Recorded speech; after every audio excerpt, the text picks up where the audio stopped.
Mon frère prétentieux a exigé que je paye son loyer, puis ma mère m'a mis un ultimatum, soit je me porte CO signataire de son prêt de 200 000 €, soit elle me coupe tout contact pour Noël.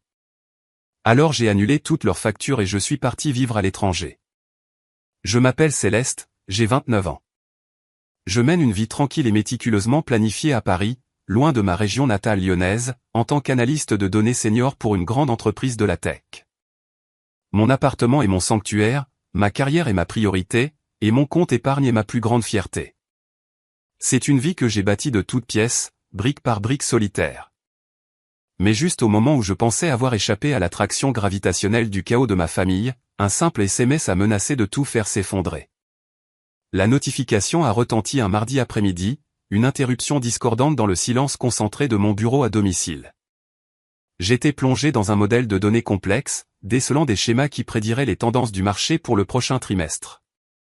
C'était le genre de travail que j'adorais, logique, propre et heureusement dépourvu d'émotions humaines. L'écran s'est allumé avec un message de mon jeune frère, Benoît. Mon estomac s'est instantanément noué. Les textos de Benoît n'étaient jamais de simples nouvelles. Ils étaient toujours les précurseurs d'une nouvelle demande, d'une nouvelle crise que seul moi pouvais résoudre. Pendant des années, j'avais été la réparatrice attitrée de la famille, la grande sœur fiable, le filet de sécurité financier. J'avais payé ses manuels universitaires, co-signé pour sa première voiture et couvert son loyer plus de fois que je ne pouvais les compter. Je l'avais fait par sens du devoir, croyant à tort que mon soutien l'aiderait finalement à trouver sa voie. Mais à chaque aide, sa situation semblait devenir moins stable, et ses attentes plus audacieuses. J'ai balayé la notification, mon curseur planant toujours sur une ligne de code. Le message disait « Salut, alors je quitte mon boulot. » C'est un environnement toxique. Aucune possibilité d'évolution. Tu me couvriras pour le loyer pendant quelques mois, n'est-ce pas? Juste le temps que je lance ma start-up. Ce n'était pas une question. C'était une affirmation, une déclaration de ses plans et de mon rôle dans ceci. Il n'y avait pas de « s'il te plaît », pas de « peux-tu m'aider », juste la supposition désinvolte que mon revenu était à sa disposition. Mes doigts se sont figés sur le clavier. L'audace était à couper le souffle. Il avait 25 ans, pas un adolescent en difficulté. Il avait un diplôme, un emploi tout à fait décent dont il s'était plaint dès le premier jour, et une liste de combines pour devenir riche rapidement qui pourrait remplir un roman. Sa dernière passion était une vague start-up technologique qu'il avait imaginée avec ses amis tout aussi peu ambitieux, une entreprise sans business plan, sans financement et sans produit discernable. Et il s'attendait à ce que je finance ce fantasme. Pendant un moment, j'ai juste fixé le message, une lente colère montant dans ma poitrine. Toutes les années de sacrifice, à mettre mes propres rêves en attente pour réparer ces bêtises, ont défilé devant mes yeux. Je me suis souvenu des vacances que j'avais annulées pour payer ses frais de scolarité en retard. De la voiture que j'avais reporté d'acheter pour couvrir sa caution. Des innombrables nuits que j'avais passées à m'inquiéter pour son avenir pendant qu'il faisait la fête. J'avais encouragé cela. Mon sauvetage constant lui avait appris que les actions n'avaient pas de conséquences, que la responsabilité était pour les autres. La banque céleste était toujours ouverte, sans poser de questions. Une vague d'épuisement m'a submergé, si profonde qu'elle ressemblait à un poids physique. J'en avais assez d'être la responsable, celle qui devait toujours être forte, celle qui nettoyait tous les dégâts. J'ai pensé à l'avenir que je construisais méticuleusement pour moi-même, un acompte pour une maison, un voyage au Japon, peut-être même créer ma propre société de conseil un jour. Chaque euro que je lui envoyais était un euro volé à cet avenir. Cette fois, quelque chose devait être différent. Le cycle devait être brisé. Avec une résolution qui me semblait étrangère et terriblement puissante, j'ai tapé une réponse. Mes mains étaient stables, mon esprit clair pour la première fois depuis des années. Non, Benoît, je ne paierai pas ton loyer. Tu es un adulte. Il est temps que tu subviens à tes propres besoins. Paie-le toi-même. J'ai appuyé sur envoyer avant de pouvoir douter de moi-même. La réponse fut presque instantanée. Une série de bulles de texte rapide est apparue à l'écran. T'es sérieuse? C'est juste pour quelques mois. Je n'arrive pas à croire que tu sois si égoïste. Maman va entendre parler de ça. La menace finale était censée être le coup de grâce. Dans notre famille, maman, Chantal, était l'autorité suprême, et sa parole était loi. Benoît savait qu'elle prendrait toujours son parti. Il était son bébé, l'enfant chéri qui ne pouvait rien faire de mal, tandis que j'étais la bête de somme fiable, appréciée pour mon utilité plutôt que par affection. Pendant des années, cette dynamique m'avait maintenu dans le rang, désespéré d'obtenir une miette de l'approbation qu'elle lui prodiguait si généreusement. Mais la menace n'a pas fait effet cette fois. Elle semblait creuse, pathétique. Ma colère avait consumé la peur, laissant derrière elle une clarté froide et dure. J'ai mis mon téléphone en silencieux et suis retourné à mon travail, déterminé à ignorer la tempête inévitable qui se préparait.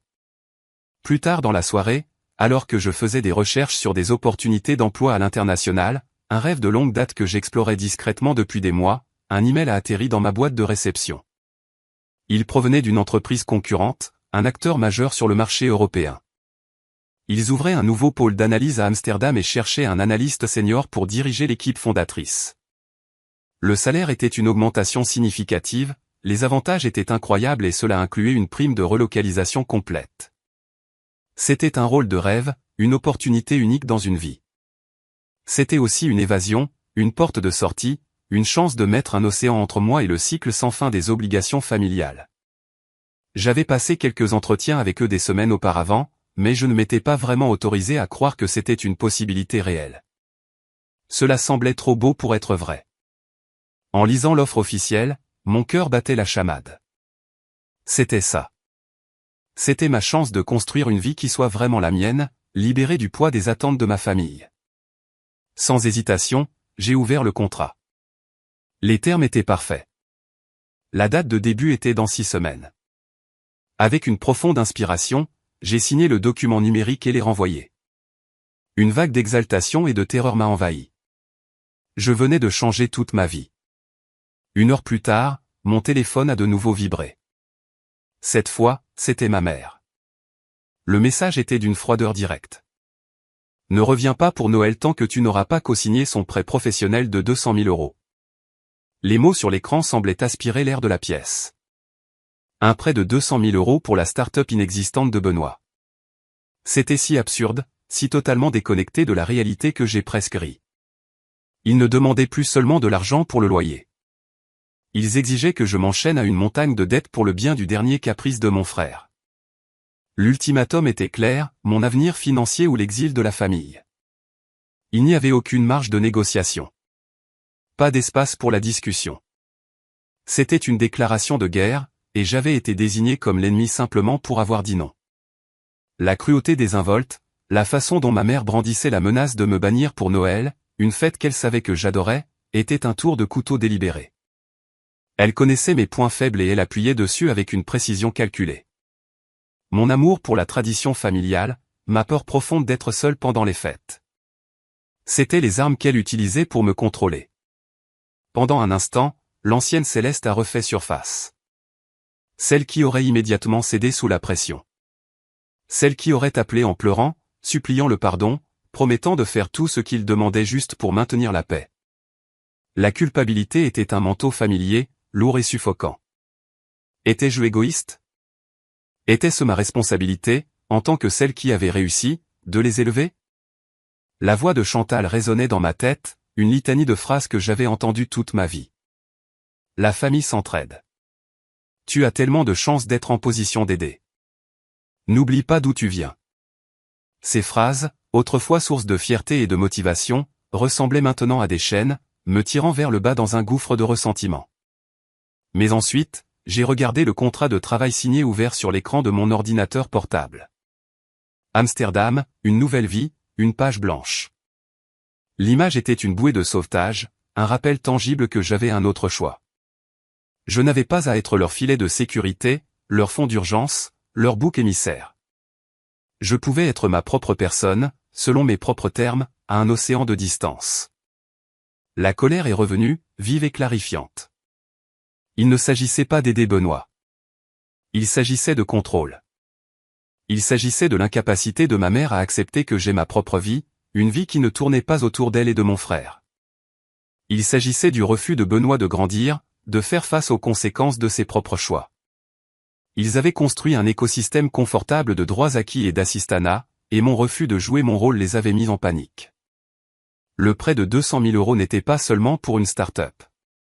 C'était une tentative désespérée de maintenir le statu quo, d'acheter à Benoît quelques années de plus pour éviter ses responsabilités, et de réaffirmer leur contrôle sur moi. J'ai pensé à ce que signifierait co-signer ce prêt. Ce serait une condamnation à mort financière. Cela manquerait à leur irresponsabilité pendant des décennies. Je ne pourrais jamais acheter de maison, épargner pour ma retraite ou investir dans mon propre avenir. Ma vie deviendrait la garantie de son fantasme. Le choix qui, quelques instants auparavant, semblait angoissant était maintenant d'une simplicité frappante. C'était eux ou moi.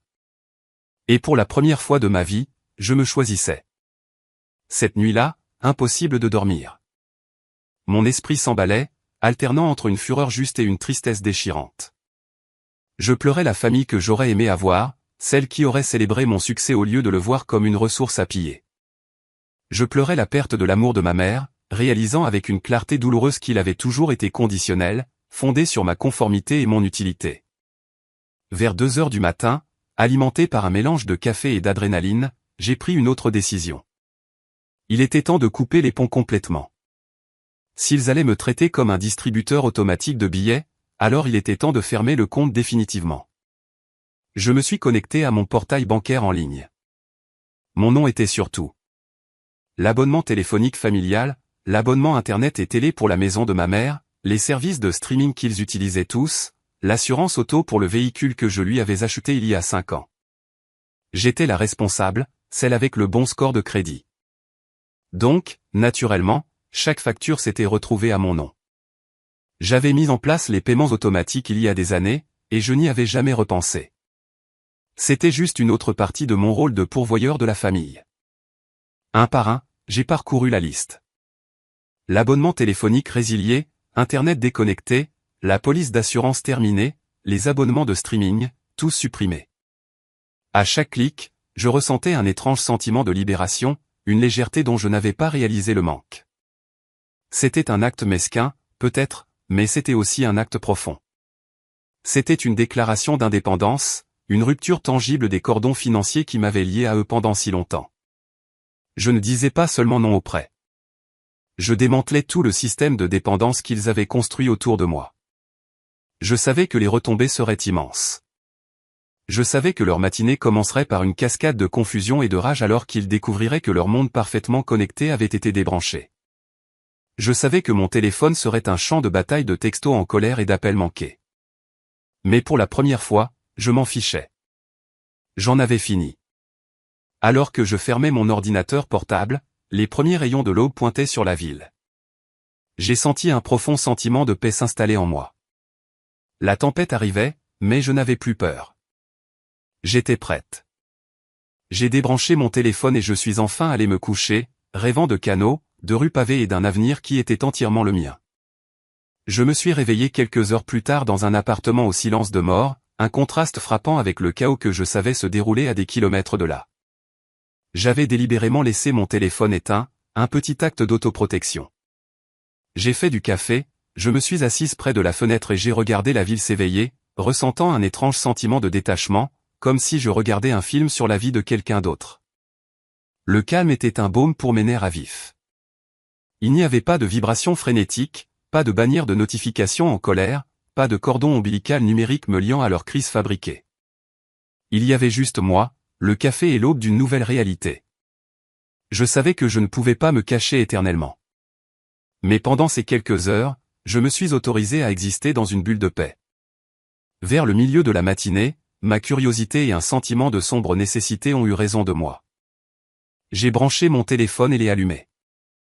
L'appareil a explosé. C'était un assaut numérique, un barrage incessant de notifications qui a fait vibrer et trembler le téléphone dans ma main pendant près d'une minute entière. 52 appels manqués, 27 de Chantal, 25 de Benoît. Un flot de messages textes et de messages vocaux a suivi. Le volume était stupéfiant, un témoignage du niveau de panique que j'avais déchaîné. J'ai d'abord ouvert les textos, faisant défiler la cascade d'indignation et d'incrédulité. Les messages de Benoît étaient un mélange prévisible de fureur et de victimisation. Mon téléphone est coupé. Putain Céleste? Je peux pas croire que t'aies fait ça. T'essaies de ruiner ma vie. Tu me le dois. Il n'y avait aucune conscience de soi, aucune idée que ses propres exigences avaient déclenché cette réponse. Dans son monde, il était la partie lésée et j'étais la méchante, cruelle et vengeresse. Les textos de Chantal étaient plus manipulateurs, une masterclass en chantage affectif. Ils ont commencé par une inquiétude feinte. « Céleste, ma chérie, ça va ? Internet est en panne. Je ne peux appeler personne. » Puis ils se sont transformés en confusion. « As-tu oublié de payer les factures ? Ça ne te ressemble pas. » Finalement, ils sont descendus dans une rage pure et non diluée. « Comment oses-tu ? Après tout ce que nous avons fait pour toi, tu es une enfant égoïste et ingrate. Tu vas rallumer ces téléphones tout de suite. » Le message final était celui qui mettait vraiment ses cartes sur table. Benoît avait un appel important avec un investisseur ce matin, et il l'a manqué à cause de toi. Tu as saboté l'avenir de ton frère. Tout était là, noir sur blanc. Mon but à ses yeux était de faciliter la vie de Benoît. Ma propre carrière, mes propres rêves, ma propre sécurité financière, tout était secondaire à ses besoins. Mon succès n'était pas quelque chose à célébrer. C'était une ressource à utiliser à son profit. Toute déviation de ce rôle était considérée comme une trahison, un sabotage de l'ordre naturel de la famille. Il y avait un message vocal d'elle que j'ai décidé d'écouter. J'avais besoin de l'entendre pour cimenter ma résolution. Sa voix, habituellement calme et légèrement condescendante, était stridente de fureur. « Céleste, je ne sais pas à quel jeu malsain tu joues, mais ça s'arrête maintenant. Tu vas me rappeler. Tu vas t'excuser auprès de ton frère, et tu vas aller à la banque avec lui cet après-midi pour signer cette demande de prêt. Ce n'est pas une requête. Tu as un devoir envers cette famille. Si tu penses que tu peux simplement nous couper les ponts et t'enfuir vers une vie de fantasmes, tu te trompes lourdement. Nous sommes ta famille et tu feras ce qui est juste. » La ligne était tracée. Il n'y avait pas de retour en arrière possible. Ces mots, destinés à m'intimider pour me soumettre, ont eu l'effet inverse. Ils ont solidifié ma décision, effaçant toute trace persistante de doute ou de culpabilité. Il n'y avait pas d'amour dans ce message, seulement une affirmation brute de pouvoir. Elle ne me voyait pas comme une fille. Elle me voyait comme un actif, une possession rebelle qui devait être maîtrisée. Au lieu de les rappeler, j'ai appelé Juliette. C'était ma plus vieille amie, une avocate vive et pragmatique qui avait été témoin des dynamiques toxiques de ma famille pendant des années. J'ai tout expliqué. Le texto de Benoît, l'ultimatum de Chantal, l'offre d'emploi à Amsterdam, les factures annulées. Je lui ai lu les messages, ma voix tremblant d'un mélange de colère et de soulagement. Elle a écouté patiemment, sans interruption. Quand j'ai eu fini, il y a eu une longue pause à l'autre bout du fil. « Bien joué », a-t-elle finalement dit, sa voix ferme et claire. Il était grand temps, Céleste. Je me demandais combien de temps il te faudrait pour enfin le voir. Sa validation était comme une gorgée d'eau fraîche dans un désert. Pendant des années, j'avais remis en question mes propres sentiments, me demandant si j'étais la folle, l'ingrate. L'entendre confirmer que le comportement de ma famille n'était pas normal, que ma réaction était non seulement justifiée, mais attendue depuis longtemps, était incroyablement stimulant. « Alors, quel est le plan ?» a-t-elle demandé. « Légalement, ils ne peuvent rien faire. Les factures étaient à ton nom. Tu as parfaitement le droit de les annuler. Mais ils ne vont pas laisser tomber. Ils vont escalader. » « Je sais, » ai-je dit, en regardant mon appartement, le sanctuaire que j'avais construit. « J'accepte le poste. Je déménage à Amsterdam dans 6 semaines. »« D'accord, » a dit Juliette, sa voix passant en mode professionnel. « Nous devons nous assurer que tu es protégé. Nous devons démêler tous les liens financiers que tu as avec eux. La voiture que tu lui as achetée, la carte grise est à ton nom ou au sien. » Mon sang s'est glacé. Elle est à mon nom. J'allais faire le transfert, mais je n'ai jamais pris le temps. « D'accord, » a-t-elle répété, calme et posée. « C'est bien. Ça nous donne un levier. Quoi d'autre ? Es-tu sur des comptes bancaires avec eux ? Une propriété, des obligations financières résiduelles ? Nous avons passé l'heure suivante à cartographier chaque connexion financière, chaque vulnérabilité potentielle. Il est devenu clair que ma vie était bien plus enchevêtrée avec la leur que je ne l'avais jamais réalisé. Démêler tout cela serait un processus complexe et douloureux, mais à chaque élément que nous ajoutions à la liste, je me sentais plus déterminé. Il ne s'agissait plus seulement de s'échapper à Amsterdam. Il s'agissait d'un démantèlement systématique d'une vie d'abus financiers et émotionnels. Il s'agissait de reprendre ma vie, un contrat annulé, une carte grise transférée à la fois. La ligne avait été tracée, et j'étais enfin du bon côté. Armé d'une liste de contrôles et des conseils juridiques de Juliette, j'ai commencé le processus méticuleux de désenchevêtrement financier. C'était comme pratiquer une chirurgie sur ma propre vie, coupant les parties malades pour sauver l'ensemble. Le premier problème, et le plus immédiat, était la voiture que j'avais achetée pour Chantal. C'était une berline récente et fiable que j'avais payée comptant pour son 50e anniversaire, un geste qui, j'espérais, me vaudrait un moment de fierté maternelle authentique. La carte grise et l'assurance étaient toujours à mon nom, un détail que j'avais négligé dans le tourbillon de la vie. Suivant les conseils de Juliette, j'ai contacté une société de reprise de véhicules. La conversation était surréaliste. J'ai expliqué que j'étais la propriétaire légale du véhicule et que je devais le récupérer de la propriété de ma mère. L'agent au téléphone était professionnel et détaché, demandant la marque, le modèle, la plaque d'immatriculation et l'adresse. Il n'y avait aucun jugement, juste une récitation calme de la procédure et des frais, que j'ai payé immédiatement avec ma carte de crédit. Ils ont promis d'avoir la voiture dans les 24 heures. En raccrochant le téléphone, j'ai ressenti une pointe de culpabilité, mais elle a été rapidement éclipsée par un sentiment de sombre nécessité. La voiture était un atout majeur, et la laisser en sa possession était un risque que je ne pouvais pas me permettre. C'était aussi une puissante monnaie d'échange. Le suivant sur la liste était un compte épargne joint que j'avais ouvert avec ma mère des années auparavant. C'était censé être un fonds d'urgence pour elle, et j'étais la principale contributrice, y déposant quelques centaines d'euros chaque mois. Elle y mettait rarement, voire jamais, de l'argent, mais elle avait un droit de retrait total.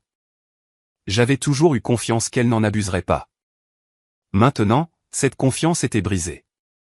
Je me suis connecté au compte, le cœur battant. Le solde était plus bas que prévu, beaucoup plus bas. J'ai parcouru l'historique des transactions, un nœud d'angoisse se serrant dans mon estomac. Il y avait des dizaines de retraits, tous effectués par elle au cours de la dernière année. De petites sommes au début, 50 euros par-ci, 100 euros par-là, mais ils étaient devenus plus fréquents et plus importants ces derniers mois. Il y avait des paiements à des grands magasins de luxe, des restaurants chers, et même un prélèvement récurrent pour une box d'abonnement de luxe. La découverte la plus accablante fut une série de gros retraits en espèces totalisant plus de 5000 euros, tous effectués au cours des 6 derniers mois. La vérité m'a frappé comme un coup physique. Ce n'était pas un fonds d'urgence. C'était sa cagnotte personnelle, un supplément secret à sa retraite, financé par moi. Elle menait un style de vie que je finançais sans le savoir, tout en prétendant avoir un revenu fixe. Et les dates des gros retraits en espèces.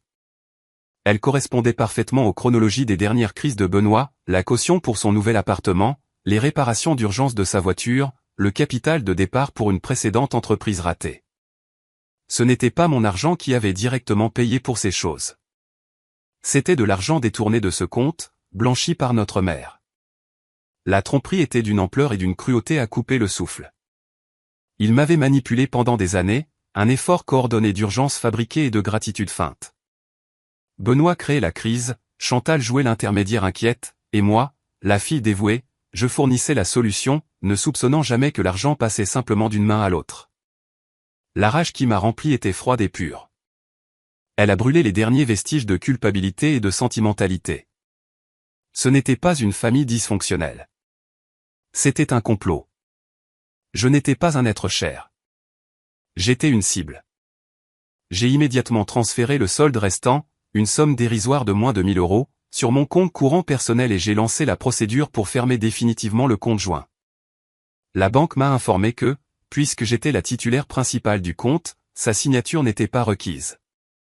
Une petite victoire, mais profondément satisfaisante. Pendant que je travaillais, mon téléphone continuait d'être une source de harcèlement constant. Ils avaient clairement compris comment utiliser le Wi-Fi d'un voisin car maintenant mon email et mes comptes de réseaux sociaux étaient également assiégés. Benoît m'a envoyé un long message décousu sur Facebook, une pathétique tentative de me faire culpabiliser. Il parlait de ses rêves, de l'importance de cette start-up pour lui, de comment j'étais la seule à pouvoir la réaliser. Il m'accusait d'être jalouse de son ambition, de vouloir le voir échouer. C'était la complainte d'un narcissique typique, complètement dénué de responsabilité personnelle. Les emails de Chantal étaient encore plus venimeux. Elle m'a traité de voleuse pour avoir pris sa voiture. Elle m'a accusé d'abandonner la famille, de cracher sur mon éducation. Tu as un cœur sombre et cruel, Céleste, a-t-elle écrit. Un jour, tu seras vieille et seule, et tu regretteras ce jour. Tu reviendras en rampant, et nous ne serons pas là pour toi. Les menaces étaient conçues pour s'attaquer à mes peurs les plus profondes, mais elles avaient perdu leur pouvoir. La découverte de leur tromperie financière à long terme m'avait immunisé contre leur poison émotionnel. Ils n'étaient pas ma famille. C'étaient des escrocs qui partageaient mon ADN. Tard cet après-midi-là, Juliette a appelé avec une mise à jour. Elle avait enquêté sur la légalité du prêt professionnel que Chantal essayait de me forcer à co-signer.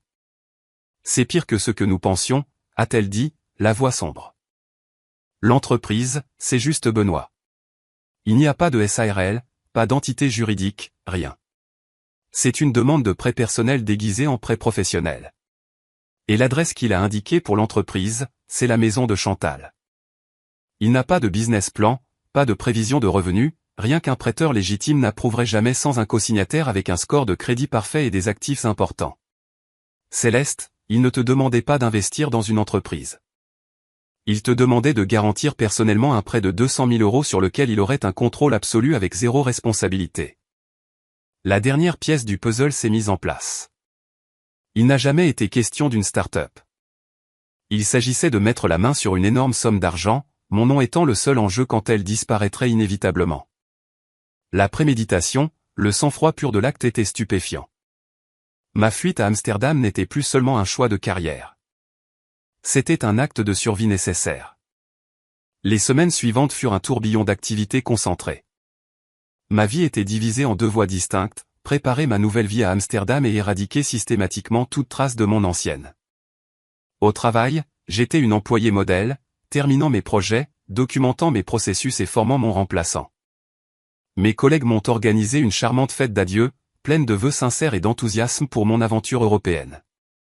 C'était une affaire douce amère, un aperçu du type de relation saine et solidaire que je recherchais désormais. Mon amie Maya, qui connaissait toute l'histoire, m'a longuement étreinte à la fin de la soirée. « Tu es la personne la plus courageuse que je connaisse », a-t-elle murmuré, et j'ai failli fondre en larmes. C'était un contraste frappant avec les messages qui continuaient d'affluer de ma famille biologique, qui s'était dégradée en un mélange pathétique d'insultes et de supplications désespérées de dernière minute. À la maison, mon appartement était un paysage de carton et de rubans adhésifs. Avec chaque objet que je triais, gardais, donnais, jetais, je sentais que je me débarrassais d'une couche de mon ancien moi. C'était un nettoyage, une purification. Mais le travail le plus important se faisait en ligne et au téléphone, avec Juliette me guidant à chaque étape. La société de reprise avait récupéré la voiture avec succès et discrétion dans l'allée de Chantal au milieu de la nuit. Les retombées furent immédiates et spectaculaires. Chantal avait appelé la police pour la déclarer volée, seulement pour être informée par l'opérateur que le propriétaire légal avait récupéré son bien. Son message vocal suivant était un charabia incohérent de rage et d'humiliation. Je ne l'ai pas écouté en entier. Je l'ai simplement sauvegardé, comme Juliette l'avait conseillé, comme preuve de harcèlement. J'ai emmené la voiture chez un concessionnaire le lendemain et l'ai vendue. Le chèque de banque que j'ai reçu était une somme importante, que j'ai immédiatement déposé sur un nouveau compte épargne à haut rendement dans une banque dont ma famille n'avait jamais entendu parler.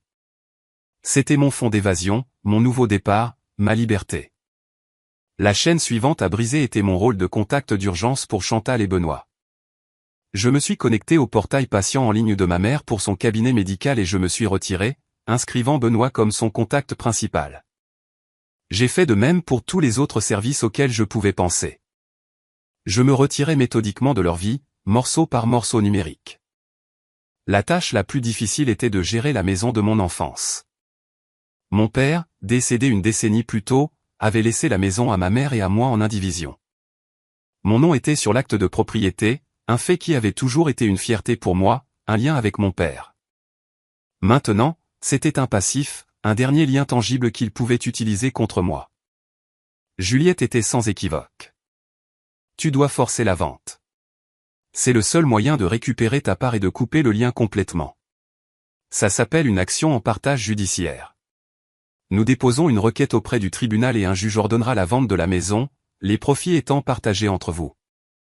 L'idée de forcer ma mère à quitter sa maison était nauséabonde.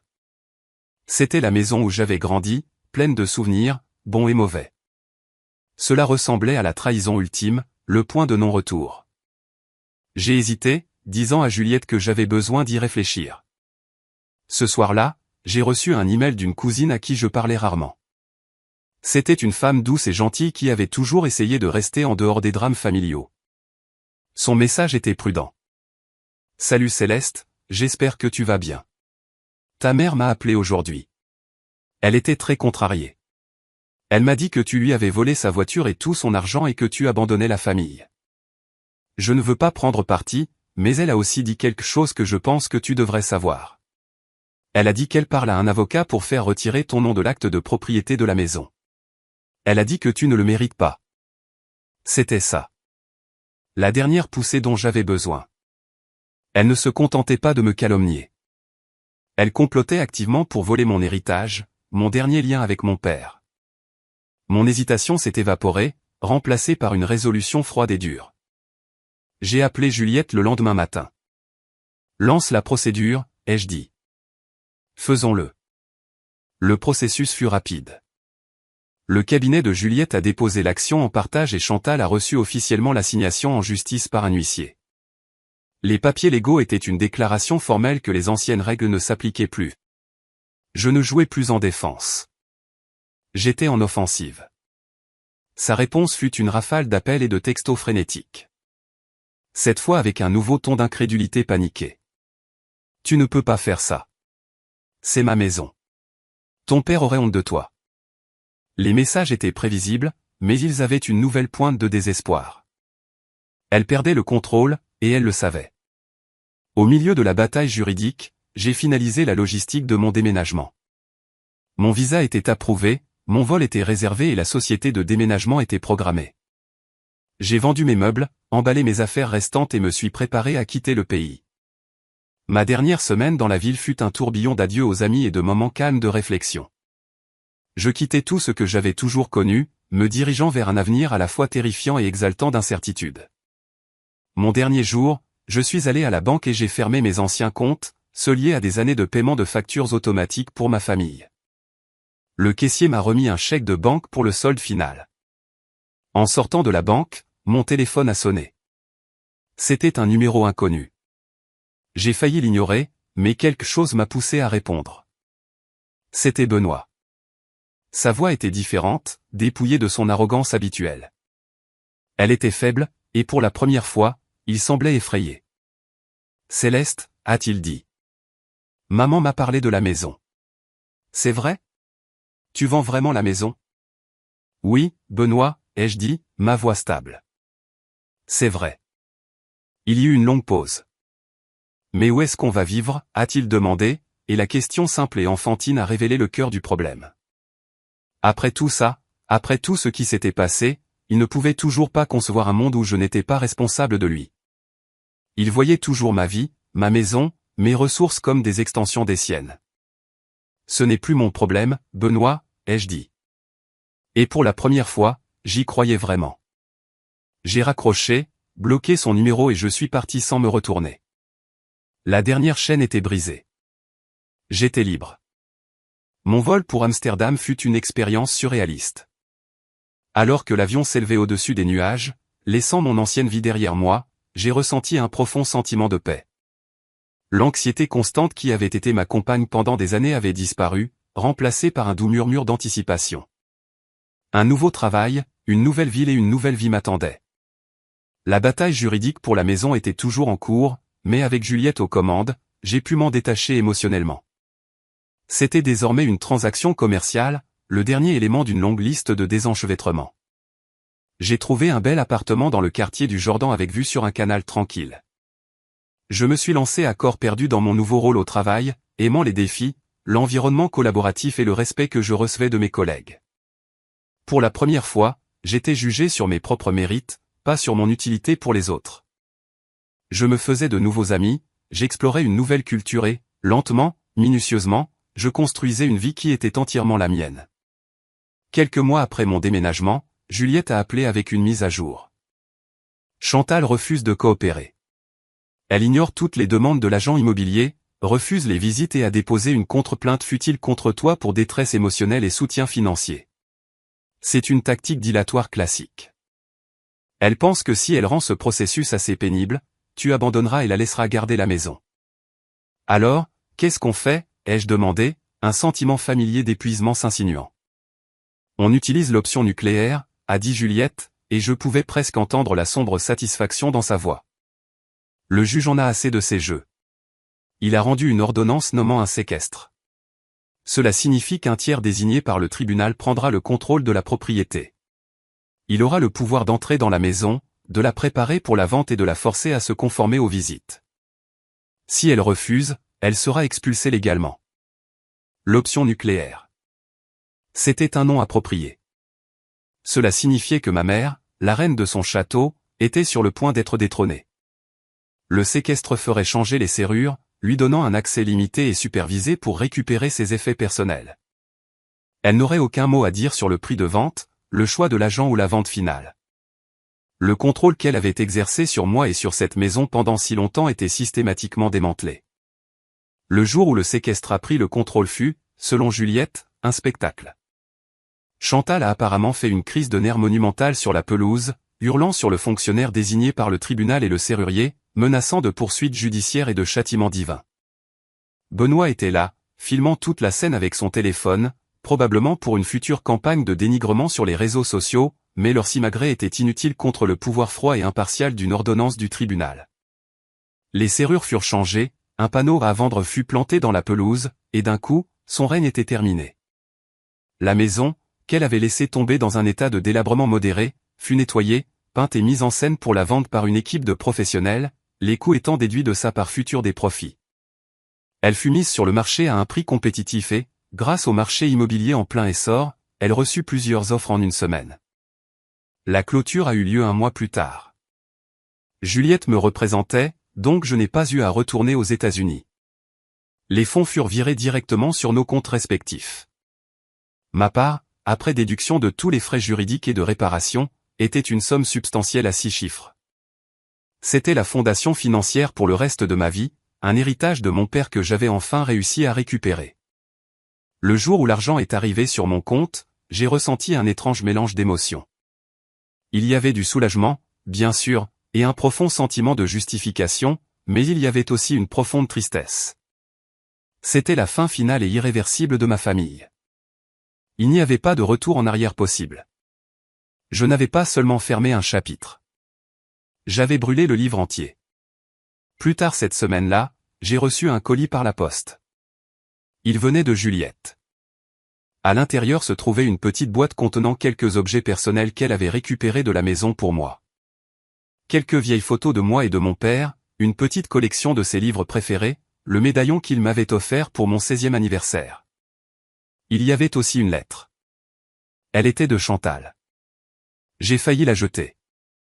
Je ne voulais pas lire ces mots, laisser son poison s'infiltrer à nouveau dans ma nouvelle vie, mais la curiosité et peut-être un besoin de clôture finale m'ont poussé à l'ouvrir. La lettre n'était pas ce à quoi je m'attendais. Elle n'était ni en colère ni haineuse. C'était pire. C'était pathétique. C'était une longue plainte apitoyée sur son sort, racontant comment j'avais détruit sa vie. Elle écrivait sur ses difficultés financières, sur le fait qu'elle et Benoît étaient maintenant obligés de vivre dans un petit appartement exigu dans un mauvais quartier. Elle me blâmait pour tout, pour son malheur, pour les échecs de Benoît, pour son avenir sombre et solitaire. Il n'y avait pas un seul mot d'excuse, pas une once d'autoréflexion. Dans le dernier paragraphe, elle a fait une dernière tentative désespérée de manipulation. « Je sais que nous avons eu des désaccords, a-t-elle écrit, mais tu es toujours ma fille. Je suis ta mère. Si tu as encore un peu d'amour dans ton cœur, tu nous aideras. Nous avons besoin de toi. S'il te plaît, Céleste, ne nous abandonne pas. » J'ai lu la lettre et pour la première fois, je n'ai rien ressenti. Pas de colère, pas de tristesse, pas de culpabilité, juste un vaste espace vide là où mon amour pour elle se trouvait autrefois. Elle n'avait rien appris. Elle me voyait toujours comme une solution à ses problèmes, un outil à utiliser. Sa lettre n'était pas une branche d'olivier. C'était juste une autre facture. J'ai pris la lettre, je suis allé au destructeur de documents de mon bureau et je l'ai fait passer. J'ai regardé ces mots se transformer en bandes de papier dénuées de sens. L'option nucléaire avait été un succès. Elle n'avait pas seulement forcé la vente de la maison, mais elle avait aussi finalement anéanti l'emprise émotionnelle qu'elle avait sur moi. La guerre était finie. J'avais gagné. La vie à Amsterdam était tout ce que j'avais espéré et plus encore. Le rythme de la ville était un contrepoint doux au rythme frénétique de mon ancienne vie. Je me rendais au travail à vélo le long des canaux, je passais mes week-ends à explorer les musées et les galeries d'art, et j'ai développé une profonde appréciation pour les stroopwafels et les cafés bruns chaleureux. Mon travail était épanouissant. Mes collègues sont devenus de vrais amis. Et j'ai même commencé à sortir avec un homme néerlandais merveilleux, Pierre, qui était gentil, respectueux et complètement indifférent à mon salaire. Il était architecte paysagiste, et il était plus intéressé par la beauté du monde que par la taille de mon compte en banque. Pour la première fois, j'étais dans une relation où je me sentais vu et apprécié pour qui j'étais, pas pour ce que je pouvais fournir. Je n'ai plus jamais eu de nouvelles de Chantal ou de Benoît. Après mon acte final de raccrocher au nez de Benoît et de déchiqueter la lettre de Chantal, un silence profond et béni s'est installé. Juliette a réglé les derniers détails juridiques, et mon seul lien avec mon passé était mon amitié avec elle et quelques autres amis de confiance de chez moi. Ils me donnaient occasionnellement des nouvelles, que je recevais avec un sentiment de curiosité détachée, comme si je lisais l'histoire de personnages d'un roman que j'avais fini depuis longtemps. Chantal et Benoît, c'est-il avéré, ne s'en sortaient pas bien sans leur filet de sécurité financier. Ils avaient dû quitter la maison et emménager dans un petit appartement. L'afflux soudain d'argent de la vente de la maison fut, comme on pouvait s'y attendre, mal géré et rapidement dilapidé. La start-up de Benoît ne s'est jamais matérialisée. Le prêt de 200 000 € qu'il désirait si ardemment était, comme Juliette l'avait soupçonné, une fiction. Il n'avait pas d'investisseur, pas de produit et pas de plan. Il avait dilapidé sa part de l'argent de la maison en un an avec une voiture tape à accent grave-l'œil, des gadgets coûteux et une série d'investissements mal avisés en crypto-monnaie. Il enchaînait maintenant les petits boulots de la gig economy, se plaignant constamment de l'injustice du monde. Chantal, sans le coussin financier que j'avais toujours fourni, a dû prendre un emploi à temps partiel comme caissière dans une supérette locale pour joindre les deux bouts. Selon ma cousine, c'était une femme amère et pleine de ressentiment, se plaignant constamment à quiconque voulait bien l'écouter de sa fille ingrate qu'il avait abandonnée. Le récit qu'elle tissait était celui d'une victimisation tragique, une histoire dans laquelle elle était la mère qui souffrait depuis longtemps et j'étais la méchante froide et sans cœur. Quelques personnes, des parents éloignés qui ne connaissaient pas toute l'histoire, ont cru à son compte et m'ont envoyé des messages moralisateurs sur les réseaux sociaux, m'exhortant à pardonner et à oublier. Je les ai bloqués sans une seconde pensée. La vérité, c'est que je leur avais pardonné, non pas pour eux, mais pour moi. Je leur avais pardonné d'être les personnes qu'ils étaient, d'être incapables de l'amour et du soutien que j'avais si désespérément désiré. Le pardon pour moi n'était pas une question de réconciliation. C'était une question d'acceptation. C'était laisser aller l'espoir qu'il changerait un jour. C'était libérer la colère et le ressentiment qui avaient empoisonné ma vie pendant si longtemps. Un soir, environ 2 ans après mon déménagement, je dînais avec mon petit ami, Pierre. Nous parlions de nos familles et je me suis retrouvé à lui raconter toute l'histoire. J'ai tout déballé. Les droits acquis, la manipulation, la tromperie financière, l'ultimatum, l'évasion. Je lui ai tout dit, sans rien retenir. Il a écouté, ses yeux pleins d'une empathie profonde et inébranlable. Quand j'ai eu fini, il a tendu la main sur la table et a pris la mienne. « Tu es la personne la plus forte que j'ai jamais rencontrée », a-t-il dit, la voix chargée d'émotion. « Tu n'as pas seulement changé ta vie, tu l'as sauvée. » Et à ce moment-là, j'ai su qu'il avait raison. Je ne m'étais pas simplement enfui d'une mauvaise situation. J'avais mené une mission de sauvetage. J'avais sauvé la jeune femme qui se noyait dans la culpabilité et l'obligation. Celle à qui on avait appris que sa valeur se mesurait à sa volonté de s'immoler par le feu pour garder les autres au chaud. La vie que j'ai maintenant est une vie que je n'aurais jamais pu imaginer il y a quelques années à peine. C'est une vie remplie d'amour, de respect et de connexion authentique. C'est une vie paisible, stable et sûre. C'est une vie qui est la mienne. Parfois, je pense à cette dernière lettre pathétique de ma mère. Je pense à sa dernière supplication. Ne nous abandonne pas. Et je réalise que je ne les ai pas abandonnés. Ils m'ont abandonné il y a longtemps. Ils ont abandonné le rôle de mère et de frère, choisissant plutôt d'être des profiteurs et des manipulateurs. Je n'ai pas coupé les liens familiaux. J'ai simplement arrêté de les maintenir ensemble toutes seules. J'ai lâché la corde et toute la structure pourrie s'est effondrée. Et des décombres, je suis parti, libre et entière, vers la lumière d'un nouveau jour.